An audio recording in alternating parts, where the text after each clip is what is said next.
Assalamualaikum warahmatullahi wabarakatuh. Perkenalkan, nama saya Eka Yunita Purnama Lestari, NIM 120120141 dari Teknik Geofisika TPB 33. Perkenalkan, nama saya Muhammad Afido Iksan, NIM 120120133 dari Prodi Teknik Geofisika TPB 33. Perkenalkan, nama saya Dina Puspita Julianti TR, NIM 120120134, Prodi Teknik Geofisika dari TPB 33A. Nama saya Bima Wijaya Sultoni, NIM 120120132 dari Prodi Teknik Geofisika TPB 33. Perkenalkan, nama saya Maria Angelika Sinaga, NIM 120120136 dari Prodi Teknik Geofisika TPB 33. Gamal Putra, NIM saya 120120143, saya dari TPB 33. Prodi saya Teknik Geofisika. Terima kasih. Motor listrik adalah alat yang mengubah energi listrik menjadi energi mekanik.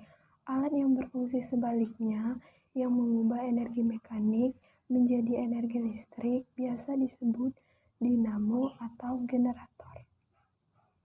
Pada motor listrik, tenaga listrik diubah menjadi tenaga mekanik.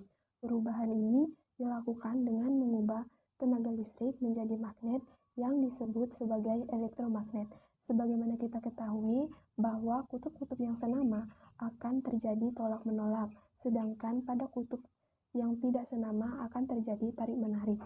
Maka dari itu, kita dapat memperoleh gerakan jika kita menempatkan sebuah magnet pada sebuah poros yang dapat berputar, dan magnet yang lain pada suatu kedudukan yang tetap.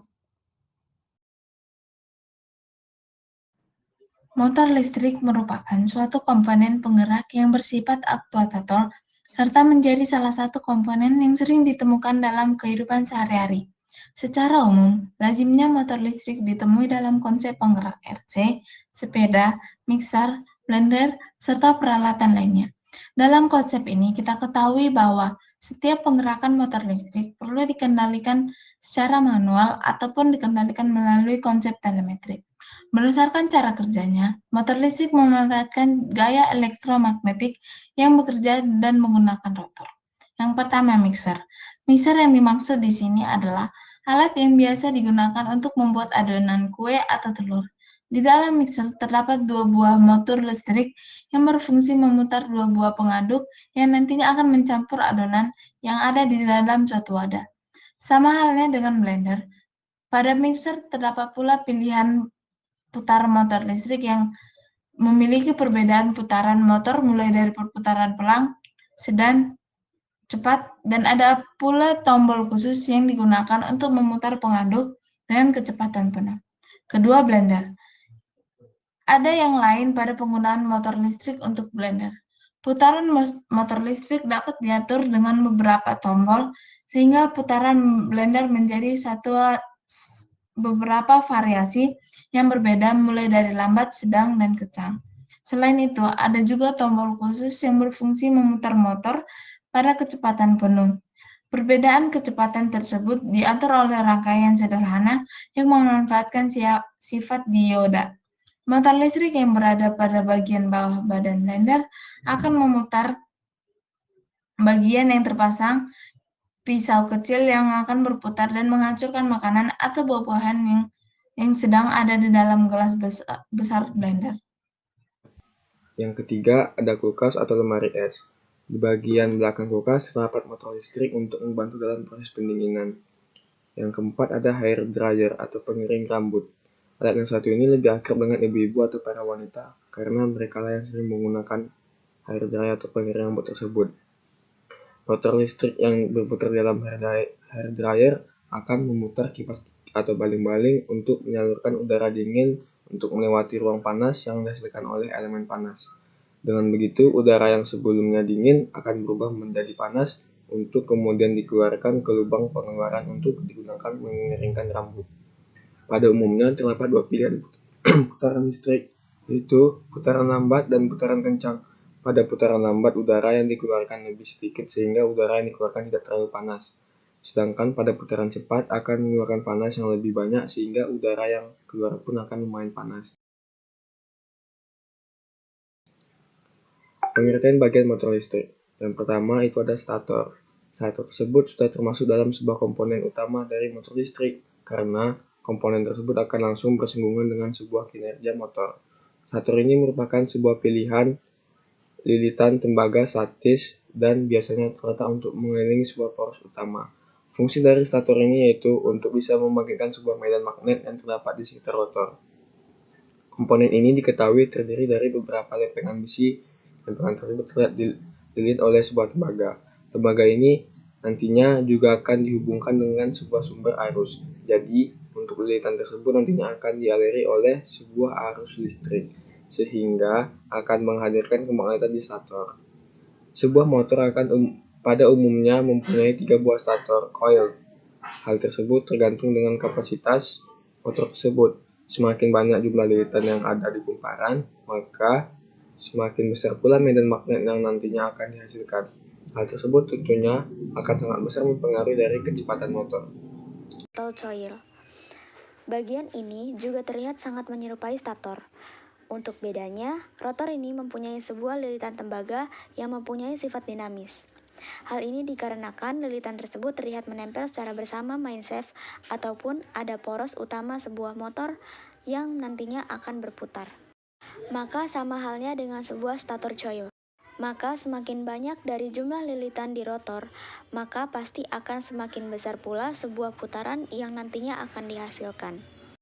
Pada umumnya, akan digunakan sebuah tembaga dengan sebuah diameter yang sangat kecil. Ujung lilitannya pasti akan terhubung langsung dengan sebuah rotor yang lainnya, yang terletak di bagian ujung dari poros utama. Saklar starter bekerja sebagai switch utama untuk mengatur arus masuk ke kumparan medan dan mengontrol gigi pinion dengan mendorong dan menariknya. Motor AC. Keistimewaan umum dari semua motor AC adalah medan magnet berputar yang diatur dengan lilitan stator. Konsep ini dapat diilustrasikan pada motor 3 fase dengan mempertimbangkan 3 kumparan yang diletakkan bergeser 120 listrik satu sama lain. Masing-masing kumparan dihubungkan dengan 1 fase sumber daya, 3 fase. Apabila arus 3 fase melalui lilitan tersebut, terjadi pengaruh medan magnet berputar melalui bagian dalam inti stator. Kecepatan medan magnet berputar tergantung pada jumlah kutub stator dan frekuensi sumber daya. Kecepatan itu disebut dengan kecepatan sinkron. Motor DC atau prinsip kerja. Pengertian motor DC. Motor listrik merupakan perangkat elektromagnetis yang mengubah energi listrik menjadi energi mekanik.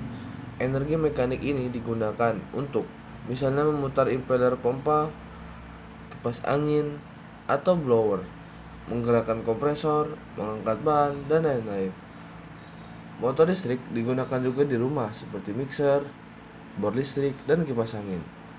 Dan di industri, motor listrik kadang-kala disebut kuda kerja. Kuda kerjanya industri, sebab diperkirakan bahwa motor-motor menggunakan sekitar 70% beban listrik total di industri. Motor DC memerlukan suplai tegangan yang searah pada kumparan medan untuk diubah menjadi energi mekanik. Kumparan medan pada motor DC disebut stator atau bagian yang tidak berputar, dan kumparan jangkar disebut rotor, bagian yang berputar. Jika terjadi putaran pada kumparan jangkar dalam pada medan magnet, maka akan timbul tegangan atau GGL yang berubah-ubah arah pada setiap setengah putaran, sehingga merupakan tegangan bolak-balik. Prinsip kerja dari arus searah adalah membalik pasa tegangan dari gelombang yang punya nilai positif dengan menggunakan komutator. Dengan demikian, arus yang berbalik arah dengan kumparan jangkar yang berputar dalam medan magnet. Bentuk motor paling sederhana memiliki kumparan satu lilitan yang bisa berputar bebas di antara kutub-kutub magnet permanen. Assalamualaikum warahmatullahi wabarakatuh. Salam sejahtera. Perkenalkan, kami dari kelompok 4 RDL TPB 33A ingin mempraktikkan cara pembuatan motor listrik sederhana. Adapun alat dan bahan yang kami gunakan pada percobaan ini antara lain magnet, sebuah baterai, kancing peniti, kawat tembaga. Di sini kami sudah menggulung kawat tembaganya, terus selotip. Berikut cara pembuatannya. Pertama, kita rekatkan kedua kancing peniti ke kedua kutub baterai.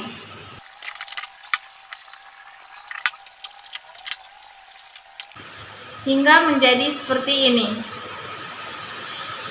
Pada percobaan pertama, di sini kami menggunakan kawat tembaga dengan jumlah lilitan 3 lilitan. Kemudian kita hubungkan lilitan kawat yang tadi ke kancing peniti yang sudah dihubungkan dengan baterai tadi, seperti ini.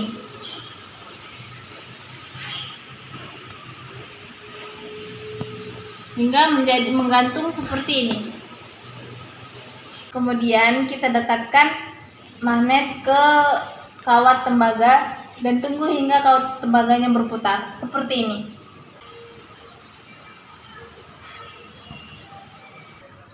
Kemudian kita lakukan percobaan kedua dengan mengurangi jumlah lilitan kawat tembaga menjadi 2 lilitan. Kemudian kita masukkan lilitan kawat tembaga ke kancing peniti yang sudah dihubungkan dengan baterai tadi. Seperti ini.